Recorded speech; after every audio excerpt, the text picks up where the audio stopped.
하나님께서 오늘 우리에게 주시는 말씀은 사도행전 20장 17절에서 24절까지 말씀입니다. 교독으로 읽겠습니다. 바울이 밀레도에서 사람을 에베소로 보내어 교회 장로들을 청하니 오매 그들에게 말하되 아시아에 들어온 첫날부터 지금까지 내가 항상 여러분 가운데서 어떻게 행하였는지를 여러분도 아는 바니 곧 모든 겸손과 눈물이며 유대인의 관계로 말미암아 당한 시험을 참고 주를 섬긴 것과 유익한 것은 무엇이든지 공중 앞에서나 각 집에서나 거리낌이 없이 여러분에게 전하여 가르치고 유대인과 헬라인들에게 하나님께 대한 회개와 우리 주 예수 그리스도께 대한 믿음을 증언한 것이라. 보라, 이제 나는 성령에 매여 예루살렘으로 가는데 거기서 무슨 일을 당할는지 알지 못하노라.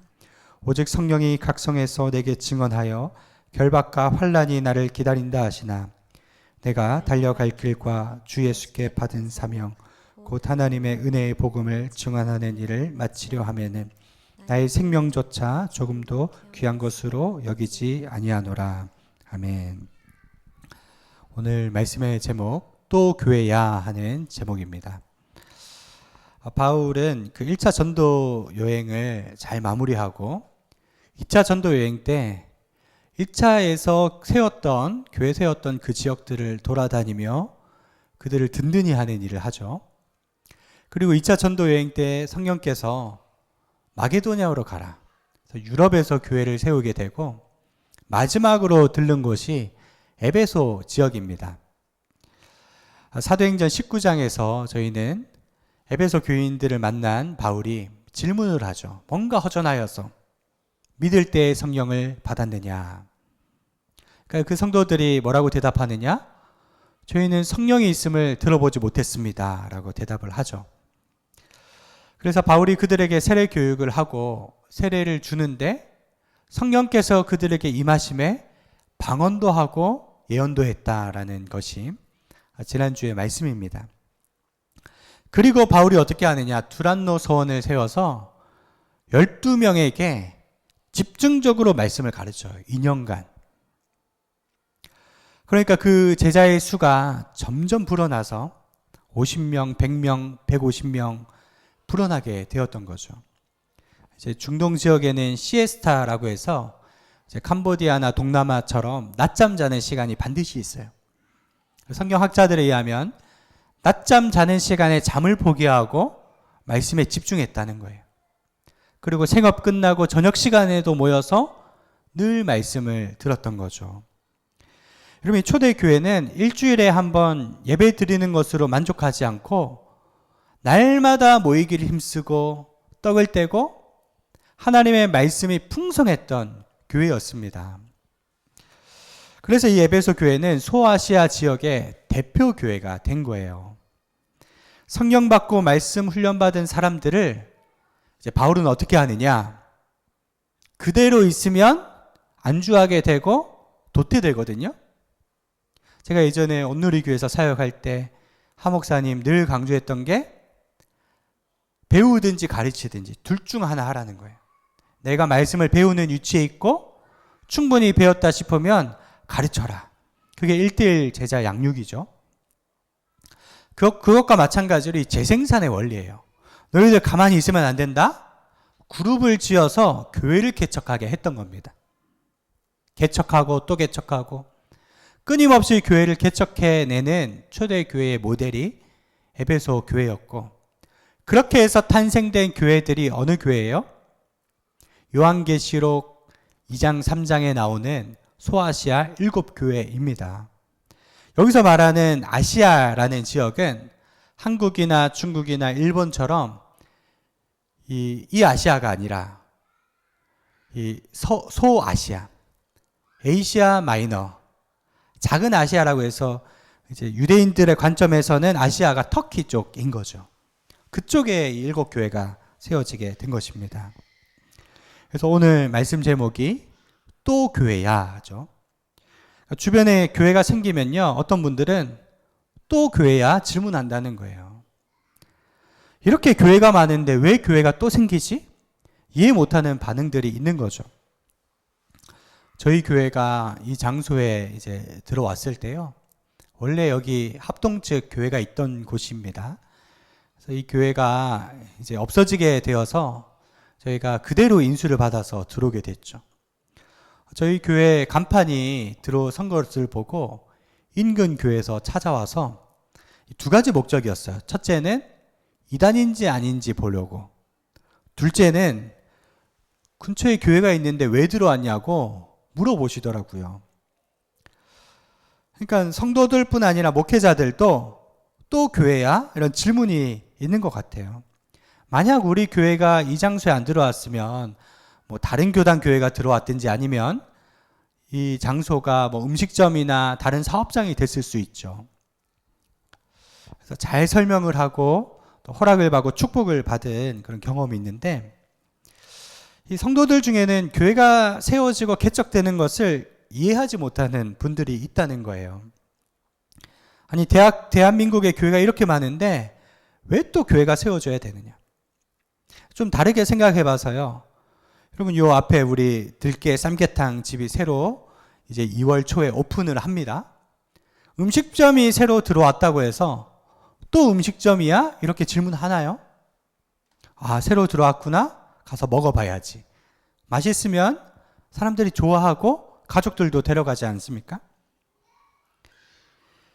여러분, 또 교회야. 그렇게만 보는 것은 사람의 생각일 수 있다는 것입니다. 왜냐하면 큰 교회들도 다 개척교회로 시작을 했던 거죠. 교회들마다 하나님이 쓰시는 은사가 다르고 또 하나님이 쓰시는 결이 다른 거예요. 하나님의 생각은 다른 줄 믿습니다. 저는 한국 교회가 5만 개 넘는 것을 인해서 참 하나님께 감사를 드려요. 왜냐하면 북한에는 교회가 하나도 없어요. 나중에 통일되고 나서 절반은 북한으로 가면 얼마나 좋은 일이겠습니까? 교회는 언제까지 계속 세워져야 하느냐? 세상 모든 것이 거룩해질 때까지 교회가 세워져야 됩니다. 세상에 술집이 이렇게 많고 음식점도 이렇게 많은데 그럼 교회가 많은 게 이상한 일입니까? 좋은 일이죠. 이 교회 개척의 당위성이 뭐냐? 적어도 이 지역 안에 예수님 안 믿는 불신자가 80% 이상이에요. 예수님 믿다가 떠나간 사람들까지 합하면 90%는 복음이 들어가야 되는 곳입니다. 여러분, 평양 대붕이 일어났을 때 술집이 다 문을 닫았잖아요. 교회가 많이 생겨났잖아요. 여러분, 이 도시가 거룩한 도시가 될 때까지 계속해서 교회가 세워져야 돼요. 모든 빌딩에 교회가 하나씩 있는 것이 왜 그것이 흠이 되겠습니까? 만민이 기도하는 집으로 교회가 존재하고 늘 예배가 끊이지 않는 것만으로도 너무나 존귀하고 영광스러운 가치가 있는 줄로 믿습니다. 그렇기 때문에 초대교회의 DNA는 무엇이냐? 교회가 교회를 세우는 DNA였어요.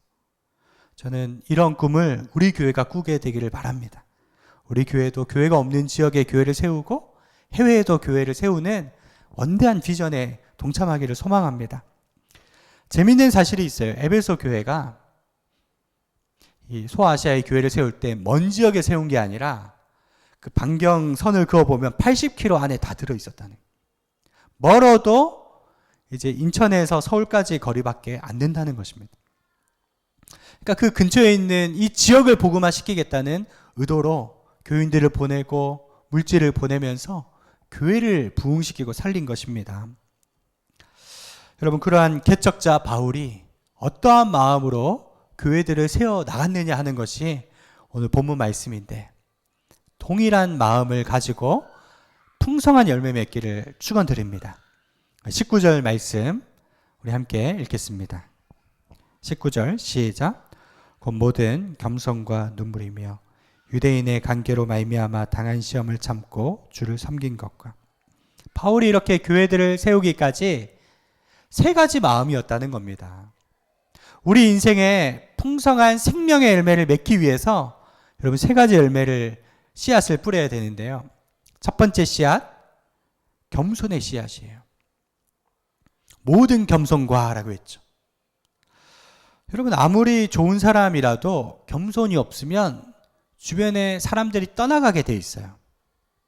교만하면 열매가 없어요. 여러분 정말 겸손하십니까? 부목사로 사역하는 어떤 분이 이런 얘기를 했대요. 우리 교회 담임 목사님은 참 불친절하셔. 때로는 참 거만하기까지 해. 왜 그러냐 보니까 이분이 올라갈 대로 다 올라가서 이제 친절할 이유가 없다는 것입니다. 여러분 선거철이 되면 국회의원들이 아무나 보면서 악수하고 안녕하세요. 참 친절하게 인사하잖아요. 선거철이 끝났는데도 그렇게 인사하는 사람이 있나요? 평소에도 사람을 그렇게 따뜻하게 대한다면 그 사람은 진짜라는 거죠. 그래서 어거스틴이 말하길 크리스천의 덕목은 첫째가 겸손이요, 둘째도 겸손이요, 셋째도 겸손이다. 겸손은 외형적으로 드러나는 그런 태도만이 아니라 정말 주님을 경외하기 때문에 사람을 사랑하는 태도인 것입니다. 베드로전서 5장 5절 우리 주보 안에 있죠? 같이 한번 읽겠습니다. 시작. 젊은 자들아 이와 같이 장로들에게 순종하고 다 서로 겸손으로 허리를 동이라. 하나님은 교만한 자를 대적하시되 겸손한 자들에게 은혜를 주시느니라. 아멘. 여기 참 중요한 표현이 겸손으로 허리를 동이라 했죠. 옛날 사람들은요, 도포 같은 옷을 걸치고 허리에 띠를 묶었어요. 마치 유도복처럼 위에 걸치고 띠를 묶어서 고정을 시켰는데 겸손으로 허리를 동이라. 여러분 띠를 매지 않으면 옷이 너풀너풀 거려서 수치스럽고 부끄러운 게 드러나게 돼 있습니다. 우리가 겸손으로 허리를 동이지 않으면 우리의 치부가 드러나서 여러분 사람들이 떠나가게 된다는 거예요. 바울은 교회 안에서 자기의 기득권을 내세우며 교만하지 않았습니다. 정말 경계하는 마음으로 겸손 또 겸손으로 살았던 것이죠. 여러분 이와 같이 겸손의 씨앗을 뿌리시는 저와 여러분 되시기를 축원드립니다. 두 번째, 열매 맺기 위해서는 눈물의 씨앗을 뿌려야 해요. 이 교회들은 바울의 눈물로 세워졌다 이렇게 얘기하는 거예요. 모든 겸손과 눈물이었다. 바울이 교회 세우기 위해서 얼마나 많이 울었는지 성경 곳곳에 등장합니다. 우리 주보 안에 고린도후서 2장 4절 우리 같이 한번 읽어볼까요? 시작. 내가 마음에 큰 눌림과 걱정이 있어 많은 눈물로 너희에게 썼노니. 많은 눈물이었다는 겁니다. 늘 교회를 생각하면서 눈이 퉁퉁 불 정도로 많이 울면서 기도했던 거예요. 또 사도행전 빌립보서 3장 18절 같이 읽겠습니다. 시작. 내가 여러 번 너희에게 말하였거니와 이제도 눈물을 흘리며 말하노니 여러 사람들이 그리스도의 십자가 원수로 행하느니라. 많은 사람들이 세상 좋아서 믿음이 식어서 교회를 떠나가는 것을 보면서 너무 마음이 상해서 눈물을 흘리는 바울의 심정이었어. 또 사도행전 20장 31절 시작. 그러므로 여러분이 읽게요. 내가 3년이나 밤낮 쉬지 않고 눈물로 각 사람을 훈계하던 것을 기억하라. 3년간 에베소에서 목회하면서 눈물로 사람들을 가르쳤다는 거죠. 바울은 이와 같이 눈물 마를 날이 없었다는 것입니다. 옛 여인들이 그 시집살이 할 때 이런 표현이 있어요. 말 못해 3년, 못 들어 3년, 못 봐서 3년. 그러니까 정말 속되고 안 좋은 표현으로는 벙어리 3년, 귀머거리 3년, 소경 3년 이렇게 하는데 그렇게 예전에는 시어머니와 시누이가 구박할 때 눈물을 훔치면서 그 시집살이를 견뎌냈다고 하잖아요. 근데 여인이 어떻게 그 시집살이를 이겨낼 수 있었을까요? 사랑 때문이죠. 남편을 사랑하고 자식을 사랑하기 때문에 그냥 그 고통을 놓고 떠나갈 수가 없었던 것처럼 여러분 하나님을 사랑하고 성도를 사랑하기 때문에 눈물을 흘리면서 저희들 이 길을 걸어가는 것입니다. 시카고에 커넬 클라크라는 목사님이 계신데 깡패 출신이에요. 이분이 은혜를 받고 목사가 됐는데 별명이 울보 목사예요. 설교할 때마다 눈물을 흘리면서 간곡히 설교하니까 온갖 죄인들이 다 와서 회개하고 특히 깡패들이 그렇게 많이 회심하고 새 사람이 되었다는 것입니다. 근데 이 목사님이 수년 동안 목회를 하며 좀 관록이 생기니까 자꾸 눈물 나는 게 부끄러웠던 거가 봐요. 그래서 이렇게 기도했대. 하나님, 눈물 좀 안 나게 해주세요. 정말 목회하는데 눈물이 메마른 것입니다. 이상하게 눈물이 메마르니까요, 예배도 메마르더래요. 전도의 역사도 없고 감동도 없더라는 겁니다. 그래서 회개하고 하나님, 눈물이 회복되게 해주세요. 정말 눈물이 회복돼서 눈물로 기도하고 설교하니까 많은 사람들이 다시 전도되고 능력이 나타나기 시작했다는 이야기였어요. 사랑하는 성도 여러분, 우리는 나라를 위해서 울어야 할 때인 줄로 믿습니다. 예레미야 애가 2장 16절에 너희는 저 거리에 죽어가는 어린 영혼들을 위해서 쉬지 않고 눈물로 기도해라고 했어요. 눈물을 강처럼 흘리라고 했습니다. 불신자들을 위해서 기도해야 되고 내 가족을 위해서 기도해야 돼요. 예전에 한국 교회가 어떻게 부흥했어요? 마룻바닥이었는데 곳곳마다 성도들이 눈물을 흘려가지고 곳곳이 눈물의 흔적이었고 눈물 닦는 당번이 따로 있었어요. 한국 교회는 눈물의 기도로 부흥했다 해도 과언이 아니잖아요. 사랑하는 성도 여러분이 눈물의 기도를 회복하시고 그 은혜를 회복하시기를 축원드립니다. 자, 세 번째, 바울이 이처럼 열매에 맺은 이유는 인내의 씨앗을 뿌렸기 때문입니다. 그 19절 후반절에 보면 시험을 참고 주를 섬긴 것과 라고 했죠. 바울의 평생이 인내의 연속이었어요. 바울을 바울되게 만들었던 것은 오래 참는 것이었습니다. 그가 처음 다메섹 도상에서 예수님을 만나고 아라비아 강야로 가서 말씀을 깊이 연구하고요. 예루살렘을 들렀다가 고향 다소로 들어가게 됩니다. 근데 성경 학자들에 의하면 고향으로 돌아갔는데 12년 동안 아무도 바울을 찾아주지 않았다는 겁니다. 무명으로 혼자 지냈던 것이 12년. 무슨 감정이 들었을까요? 하나님 이러려고 나를 만나주셨나? 하나님 나를 쓰신다고 했는데 왜 안 쓰시냐? 수천 번, 수만 번 생각하고 또 갈등했을 거예요. 근데 12년 동안 익어지고 여물어지고 단단해져서 속성 과정이 지나고 나서 하나님이 쓰셨다는 사실이에요. 여러분, 우리의 열매가 때로는 보이지 않고 여물어지는 기간이라 할지라도 하나님은 이 인내를 통해서 반드시 귀한 열매를 맺게 하십니다. 바나바가 찾아와서 우리 같이 사역하자. 안디옥 교회에 가서 말씀을 선포하고 1차, 2차 선교 여행을 하고 오늘 말씀은 자기 인생을 마무리하는 그 기간이죠. 그때 너무나도 주옥과 같은 유언을 남깁니다. 24절 말씀 같이 읽겠습니다. 오늘 본문 24절 시작. 내가 달려갈 길과 주 예수께 받은 사명 곧 하나님의 은혜의 복음을 증언하는 일을 마치려 하면은 나의 생명조차 조금도 귀한 것으로 여기지 아니하노라. 아멘. 많은 선지자들이 말하길 당신 예루살렘으로 들어가면 결박당합니다. 죽을 수 있습니다. 경고했음에도 불구하고 나는 예루살렘에 갔다가 로마로 가야 하리라.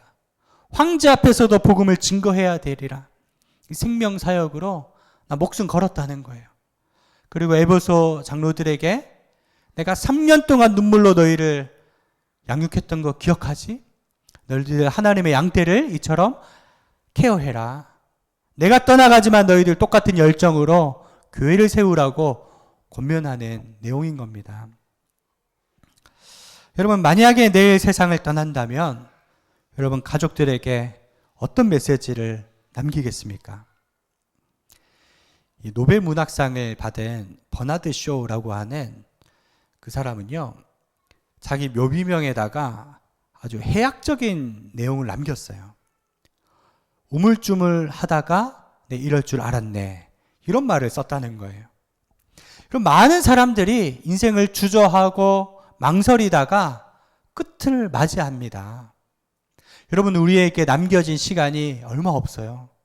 정말 우리는 아름다운 인생을 살고 아름다운 마지막을 보여주고 주님 앞에 서야 할 줄 믿습니다. 제가 참 좋아하는 영화가 쉰들러 리스트란 영화인데요. 리암 니슨이 쉰들러 역할을 맡았죠.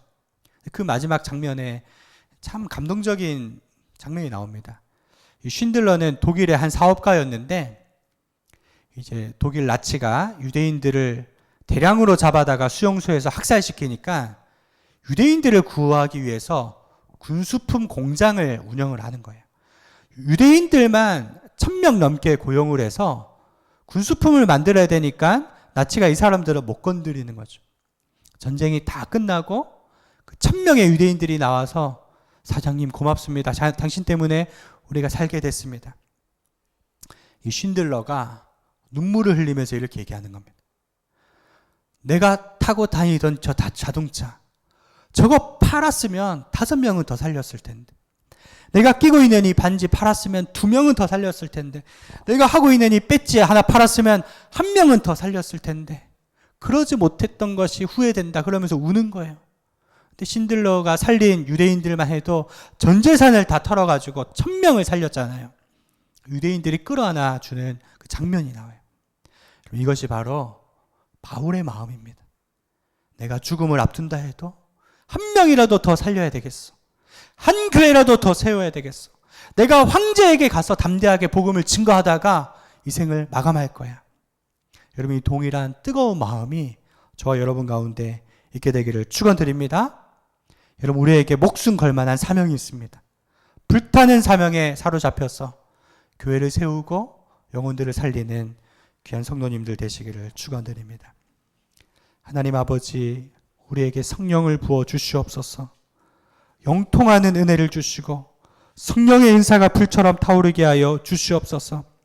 우리 교회를 사용하여 주셔서 이 지역뿐 아니라 세계와 열방의 교회를 세우고 복음을 흘러보내는 생명력 있는 교회로 우리 교회를 사용하여 주시옵소서. 오늘도 귀한 열정과 꿈의 메시지를 주심을 감사드리오며 예수님의 이름으로 기도드리옵나이다.